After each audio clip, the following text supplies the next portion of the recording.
Hello everyone, 93 Monster Mike here with another toy review because this figure just came in the mail today and I am so happy I finally got him.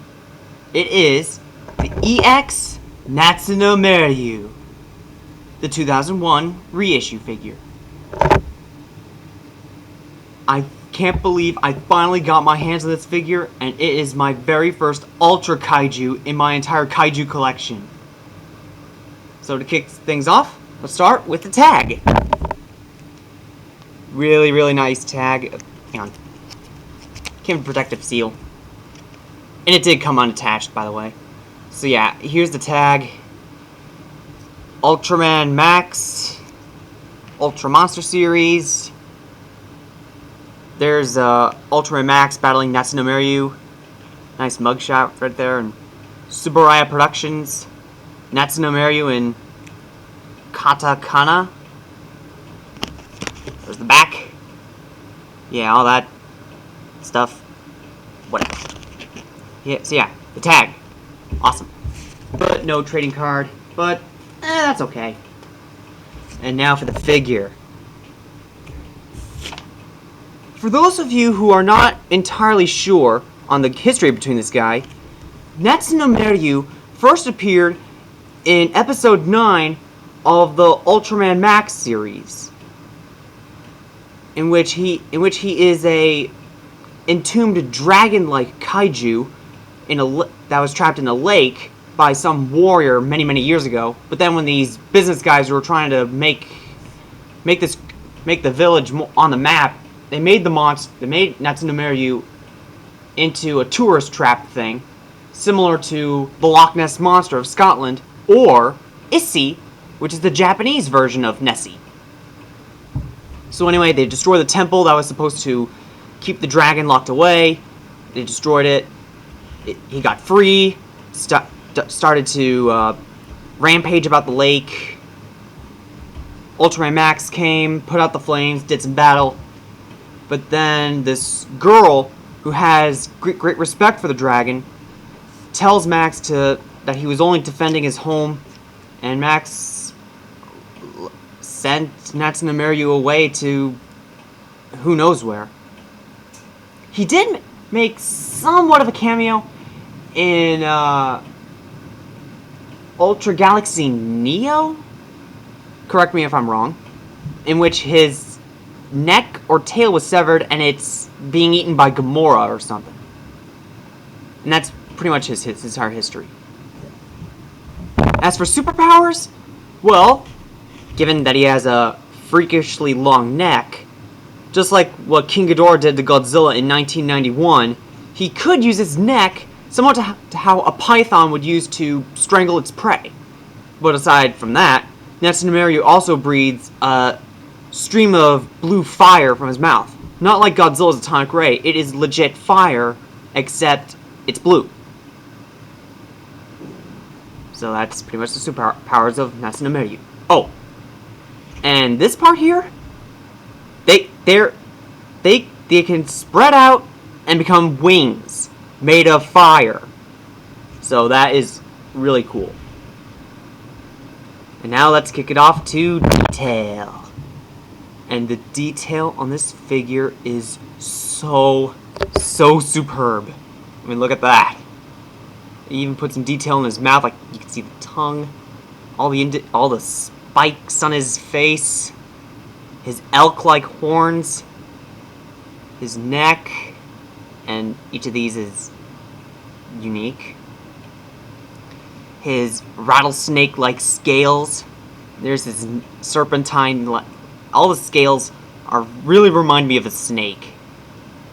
Like the ventral plates or scales are just like a snake, except on his belly, and the rest of his body is like Eastern diamondback rattlesnake or something.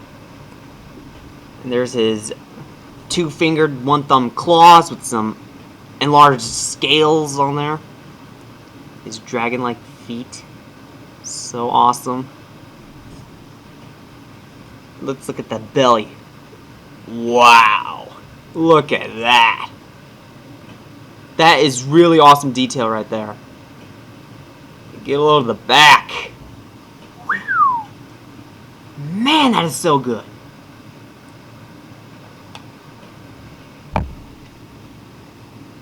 And all the way down to the tail. Wow. You just have to buy this figure just to appreciate its amazing detail. It is that awesome. You will so love it for its amazing detail. For sizing, I remember seeing Deadzilla's video that sometimes Natsunomeryu would fall over. Well, that's because his had some kind of weird foot problem, and mine doesn't have one. So thank goodness for that. So let's pull out Heisei Godzilla. And as we can see, Natsunomeryu... hang on. There we go. Okay, so as we can see, they pretty much face eye to eye. They're pretty much the same height, except for the horns. And I personally kind of like this. This looks pretty interesting. So yeah, scaling looks pretty good here.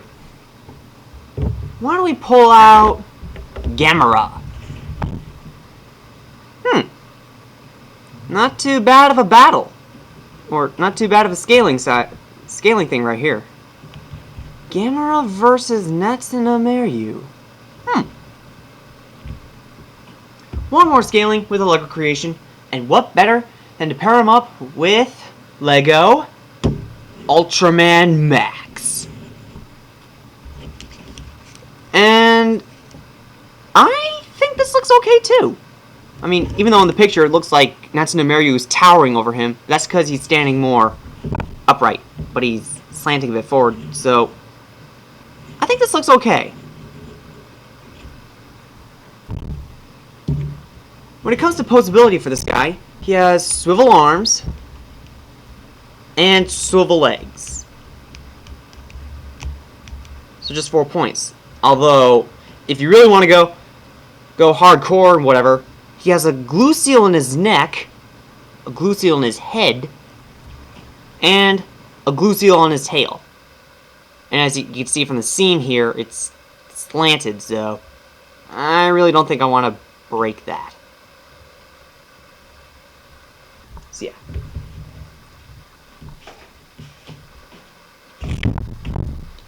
Now when it comes to price and availability, well, Natsunomeryu is pretty darn rare. I mean, ever since I saw Kaiju Nomura's Goji 73 and Deadzilla's videos on this guy, I've been on a very long and tedious hunt for this figure. And the prices on eBay, they're like $60, maybe even $100, and that is just way too much. Then when Bandai reissued this figure, I was like, holy crud, I could my own chance to finally get this figure. And again, it took a little while. And pretty soon he was like flying off of the internet shelves and prices began to go up again. But then, just a few days ago, my father and I found this on eBay, and it was being bidded with a start at $10. No joke.